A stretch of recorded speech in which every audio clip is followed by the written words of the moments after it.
Hello and welcome to the world wide post. दोस्तों, Israel और Hamas के बीच में ना जिसका डर था वो शुरू हो चुका है। इजराइल ने गाजा स्ट्रिप के अंदर ग्राउंड ऑपरेशन की शुरुआत कर दी है। अब इजराइल में कम से कम 1300 पीपल की डेथ कंफर्म हो चुकी है और 3227 पीपल्स यहाँ घायल हो गए हैं। वही अगर मैं गाजा की बात करूँ तो गाजा में कम से कम 1900 पीपल्स की डेथ कंफर्म हो चुकी है और लगभग 7696 पीपल्स घायल हो चुके हैं इस इजराइल के हमलों में। और उम्मीद है कि ये जो नंबर है ना फ्यूचर में और भी ज्यादा बढ़ने वाला है, इंक्रीज होने वाला है। अगर आप इजराइल की गाजा की कैजुअलिटीज की बात करें ना तो गाजा को बहुत ही ज्यादा नुकसान हुआ है, गाजा में बहुत ही ज्यादा डिस्ट्रॉय हुआ है कंपेयर टू इजराइल। इस बीच क्या होता है कि इजराइल की आईडीएफ फोर्स यानी कि इजराइल डिफेंस फोर्स रॉकेट हमलों के जवाब में गाजा स्ट्रिप के अंदर हमास के पोस्टों को निशाना बनाती है। इजराइल के सोल्जर्स और इजराइल आईडीएफ फोर्स ने वेरियस सोर्सेस को एनालाइज कर इंफॉर्मेशन को कलेक्ट किया जो गायब लोगों को ढूंढने की कोशिश में मददगार साबित हो सकती है। ये टाइम्स ऑफ इजराइल ने रिपोर्ट किया था रिसेंटली। जैसे कि हम सबको मालूम है कि इजराइल ने 24 घंटे का समय दिया है गाजा के लोगों को कि वो गाजा के सदर्न रीजन में चले जाए और नदर्न रीजन को एम्प्टी कर दे, क्योंकि इजराइल यहाँ हैवी बॉम्बिंग और मिलिट्री ग्राउंड ऑपरेशन करने वाला है हमास के खिलाफ। सोचिए गाइस, गाजा के सिटीजन 4 लाख लोगों को सदर्न रीजन में आना होगा सिर्फ 24 घंटे के अंदर। क्या ये पॉसिबल है गाइस? नहीं गाइस, ये एक तरह से इम्पॉसिबल है। हजारों सिटीजन्स की जान खतरे में है, या हजारों सिटीजन्स यहाँ मारे जा सकते हैं इजराइल के हमलों में। ये इजराइल ने बहुत ही गलत किया है। यूनाइटेड नेशंस ने भी यहाँ इस बात को लेकर इजराइल को वार्निंग दी है, क्रिटिसाइज किया है और यूनाइटेड नेशंस इजराइल को रोकने की भी कोशिश कर रही है ये अटैक करने से। और यहाँ गाजा के लोगों के अंदर ये डर बैठे हुआ है कि क्या इजराइल इस ऑपरेशन के नाम से यहां ऑपरेशन करने के बाद गाजा की जमीन को कब्जा लेगा, क्योंकि गाजा के लोग इजराइल के हरकतों को ना अच्छी तरह पहचानते हैं, समझते हैं।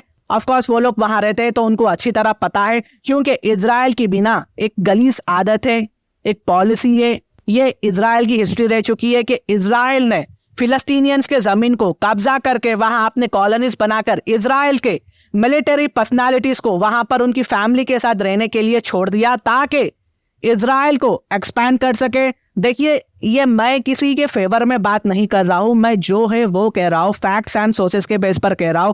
मैं किसी की यहाँ फेवर में बात नहीं कर रहा हूं। ओके, अभी तो इजरायली टैंक्स अंदर आए हैं, लेकिन इजरायली फोर्सेस कुछ मिनटों में अपना बहुत बड़ा ऑपरेशन यहाँ स्टार्ट कर देंगे। It's just a beginning.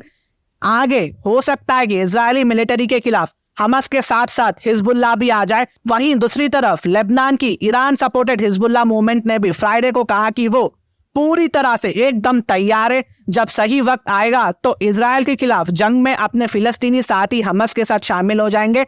तो इसका मतलब ये है कि जैसे जैसे इजराइल हमास के अंदर आएगा ना, गाजा के अंदर आएगा ना, अपना ग्राउंड ऑपरेशन को स्टार्ट करेगा, अंदर जाते रहेगा, देन लेबनान की हिजबुल्लाह भी गाजा के अंदर आ जाएगी और इजरायली फोर्सेस के खिलाफ हमास का साथ देगी। और ये मत समझना कि एक बार इजरायली फोर्सेस अंदर आ जाएगी तो हमास का काम तमाम हो जाएगा। Russia Ukraine war is the best example. Ukraine आज भी रशिया के खिलाफ टिका हुआ है। हमास के पास किस टाइप का डिफेंस सिस्टम मौजूद है नहीं मालूम। हो सकता है कि हमास चाहता हो कि इजरायली फोर्सेस गाजा के अंदर आए और तब हमास इजरायली फोर्सेस को ट्रैप में फंसाकर इवेंचुअली इजराइल फोर्सेस को खत्म कर देगा हिजबुल्लाह के साथ।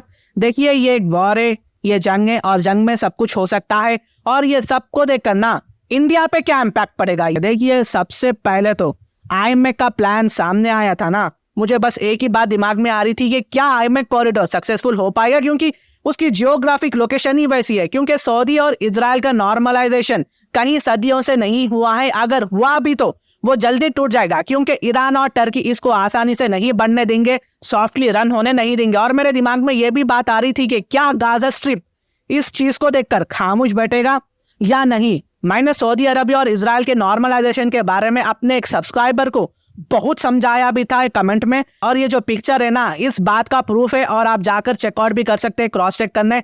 आज आप देख सकते हैं कि मैंने जो कहा था वो कहीं ना कहीं सही था।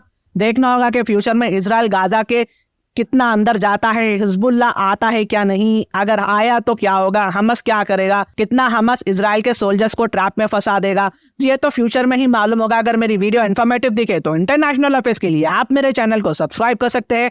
Thank you so much and God bless you all.